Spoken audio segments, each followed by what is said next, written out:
یہ قرآن ایک بابرکت کتاب ہے جسے ہم نے آپ صلی اللہ علیہ وسلم پر نازل کیا تاکہ لوگ اس پہ غور اور فکر کریں اور تاکہ اہل فہم اس سے نصیحت حاصل کریں۔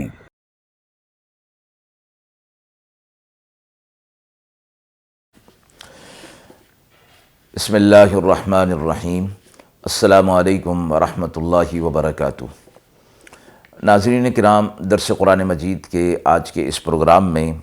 ہم سورۃ النور کی آیت نمبر 32 اور آیت نمبر 33 کا ترجمہ اور تفسیر پیش کر رہے ہیں، اور آخر میں پوچھے گئے سوال کا جواب ہوگا۔ اعوذ باللہ من الشیطان الرجیم، بسم اللہ الرحمن الرحیم۔ وَأَنكِحُوا الْأَيَامَ مِنكُمْ وَالصَّالِحِينَ مِنْ عِبَادِكُمْ وَإِمَائِكُمْ إِنْ يَكُونُوا فُقَرَاءَ يُغْنِهِمُ اللَّهُ مِنْ فَضْلِهِ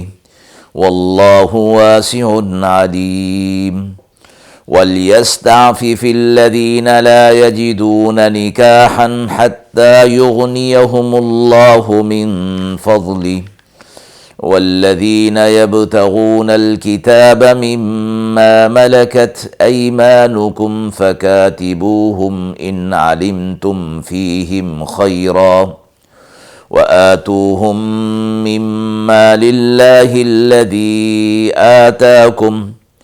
وَلَا تُكْرِهُوا فَتَيَاتِكُمْ عَلَى الْبِغَاءِ إِنْ أَرَدْنَ تَحَصُّنًا لِتَبْتَغُوا عَرَضَ الْحَيَاةِ الدُّنْيَا وَمَنْ يُكْرِههُنَّ فَإِنَّ اللَّهَ مِنْ بَعْدِ إِكْرَاهِهِنَّ غَفُورٌ رَحِيمٌ۔ آیات مبارکہ کا ترجمہ ملاحظہ فرمائیں۔ اور نکاح کر دو اپنے بے نکاحوں کا جو تمہارے اندر ہیں، جو تمہارے غلام اور لونڈیاں ہیں، اگر وہ ہوں گے مفلس، اللہ ان کو اپنے فضل سے غنی کر دے گا، اور اللہ وسعت والا، علم والا ہے۔ اور اپنے آپ کو تھامے رہیں جن کو نہیں ملتا سامان نکاح کا، جب تک کہ اللہ ان کو اپنے فضل سے اس پر قدرت نہ دے دے۔ اور جو لوگ چاہیں آزادی مال دے کر ان میں سے جو تمہارے مملوک ہیں تو ان کو لکھ کر دے دو، اگر سمجھو ان کے اندر تم کوئی خیر، اور دو ان کو اللہ کے مال میں سے جو اس نے تمہیں دیا ہے، اور نہ زبردستی کرو اپنی باندیوں پر بدکاری کے لیے، اگر وہ پاک دامن رہنا چاہیں، اس لیے کہ تم کمانا چاہو اسباب دنیا کی زینت، اور جو کوئی ان پر زبردستی کرے گا تو اللہ ان کی بے بسی کے بعد بخشنے والا، رحم کرنے والا ہے۔ سورہ نور میں زیادہ تر احکامات جن کا تعلق عصمت اور عفت کے ساتھ ہے اور بے حیائی کی روک تھام کے حوالے سے ہے۔ اس سلسلے میں زنا اور اس کے متعلقات کا اور ان کی شدید سزاؤں کا ذکر بھی کر دیا گیا، اور پھر پردے کا حکم، اور پھر استئذان یعنی گھروں میں داخل ہوا جائے تو اجازت لی جائے۔ اسی طرح فرمایا گیا کہ ناجائز طور پر اپنی شہوت کو پورا کرنا، جس کو زنا کہا جاتا ہے، اس کو اور اس کے متعلقات کو سختی کے ساتھ روک دیا گیا۔ اور پھر یہ فطری طور پر یہ بات تھی کہ اس معاملے کو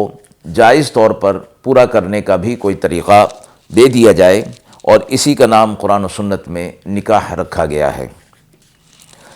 آیات میں یہ فرمایا گیا ہے کہ تمہارے درمیان مرد یا عورت بے نکاح کے ہوں تو ان کا نکاح کر دیا جائے، اور اس میں برابر ہے کہ پہلے سے ہی نکاح نہ کیا ہو یا نکاح کیا ہو، کسی کی موت یا طلاق کے بعد وہ نکاح ختم ہو چکا ہو،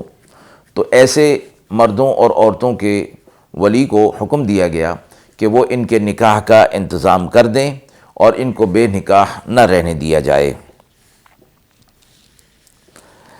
اس میں یہ فرما دیا گیا کہ جو شخص شریعت کی حدود کے اندر رہتے ہوئے گناہ میں مبتلا ہو جانے کا اس کو خطرہ ہو اور نکاح کرنے پر اس کو قدرت ہو اور پھر بھی وہ نکاح نہ کرے تو یہ شخص گناہ گار ہے۔ وہ نکاح ضرور کر لے، اس پر یہ واجب ہو جاتا ہے۔ ہاں اگر نکاح کے وسائل اس کے پاس موجود نہیں، کوئی عورت میسر نہیں، یا مہر معجل کی اس کے پاس رقم موجود نہیں، کوئی دوسرا ضروری خرچ اس کے پاس نہیں، تو اگلی آیت میں حکم دے دیا گیا اور اس کی وضاحت کر دی گئی کہ وسائل کی فراہمی تک کوشش کرتا رہے، اور جب تک وہ میسر نہ ہو اپنے نفس پر قابو رکھے اور صبر کے ساتھ اس بات کا انتظار کرے کہ اللہ رب العزت اس کے لیے کوئی راستہ پیدا کر دیں۔ رسول اللہ صلی اللہ علیہ وسلم نے ایسے شخص کے لیے فرمایا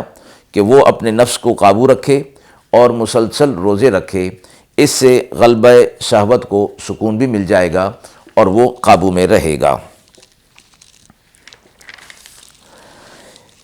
آیت کے اگلے حصے کے اندر فرمایا گیا کہ اگر وہ نکاح کرنے والے غریب اور فقیر مسلمان ہوں گے اور اپنی دین کی حفاظت، عصمت کی حفاظت کے لیے وہ نکاح کرنا چاہتے ہیں، مگر وسائل ان کے پاس نہیں ہیں، تو وہ اپنے دین کی حفاظت اور سنت رسول صلی اللہ علیہ وسلم پر عمل کرنے کی نیت سے صالحہ سے نکاح کریں گے تو اللہ تعالیٰ ان کو مالی غنا عطا فرما دیں گے۔ اور فرمایا گیا کہ یہ نکاح کی ترغیب ہے، اور اس میں فرمایا گیا کہ جب تک یہ چیزیں نہ ہوں تو پھر مسلسل روزہ رکھیں تاکہ وہ نفس کا غلبہ ان کے اوپر نہ ہو۔ اسی طرح فرمایا کہ جو لوگ مال و اسباب کے لحاظ سے نکاح پر قدرت نہیں رکھتے اور نکاح کرنے میں یہ خطرہ ہے کہ وہ حقوق ادا نہیں کر سکیں گے، تو انہیں چاہیے کہ عفت اور صبر کے ساتھ اس کا انتظار کریں کہ اللہ انہیں اپنے فضل سے غنی کر دے۔ اور جب وہ کثرت کے ساتھ روزے رکھیں گے تو اللہ تبارک و تعالیٰ اپنے فضل سے انہیں مالی وسائل عطا فرما دیں گے، جس سے وہ نکاح کرنے پر انہیں قدرت حاصل ہو جائے گی۔ آیت کے اگلے حصے کے اندر یہ فرمایا گیا کہ وہ مملوک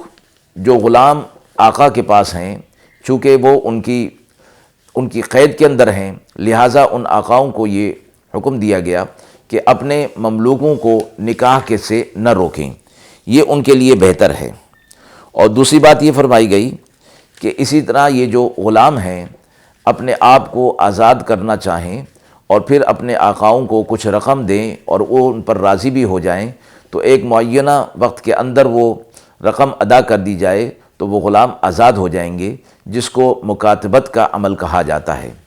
فرمایا کہ غلام اگر یہ کرنا چاہیں تو آقاؤں کو چاہیے کہ ان کو اس چیز پر وہ آمادہ ہو جائیں اور اس پر ان کو آزادی دے دیں۔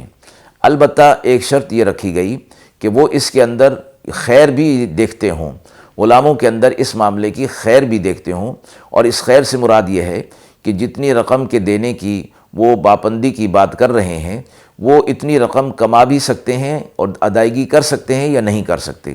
اگر کر سکتے ہیں تو پھر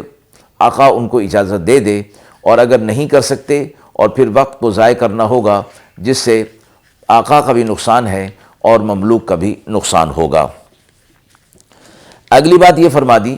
چونکہ ان کو مال کی ضرورت ہے اور وہ اپنی آزادی حاصل کرنا چاہتے ہیں، لہٰذا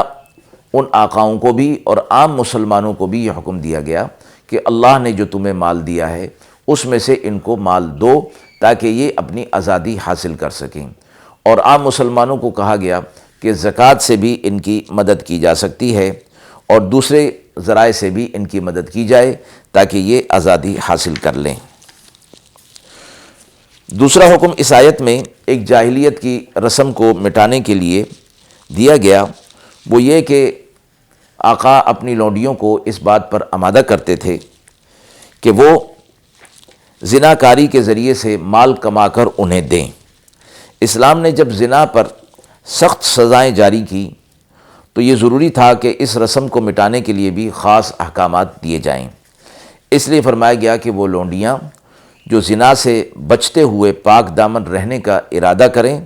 تو ان کو اس زنا کاری پر مجبور کرنا بڑی بے حیائی کی بات ہے۔ اور فرمایا گیا کہ جب آقا ان کو جبر کے ساتھ ایسے کام کے اندر مبتلا کریں گے اور وہ مبتلا ہو گئی تو اللہ تعالیٰ اس کے اس گناہ کو معاف کر دیں گے اور اس کا سارا گناہ مجبور کرنے والے آقا کے اوپر ڈال دیا جائے گا۔ آیت کے حوالے سے سوال پوچھا گیا ہے، کیا کوئی اپنا نکاح خود کر سکتا ہے یا ولی کی اجازت ضروری ہے؟ نکاح کا مسنون اور بہتر طریقہ یہی فرمایا گیا کہ خود اپنا نکاح کرنے کے لیے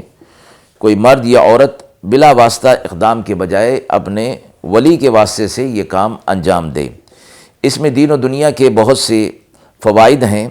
خصوصاً لڑکیوں کے معاملے میں، کہ لڑکیاں اپنے نکاح کا معاملہ خود طے کریں۔ یہ ایک قسم کی بے حیائی بھی ہے، اور اس میں بے حیائی کے راستے بھی کھل جانے کا خطرہ ہے۔ اس لیے بعض روایات میں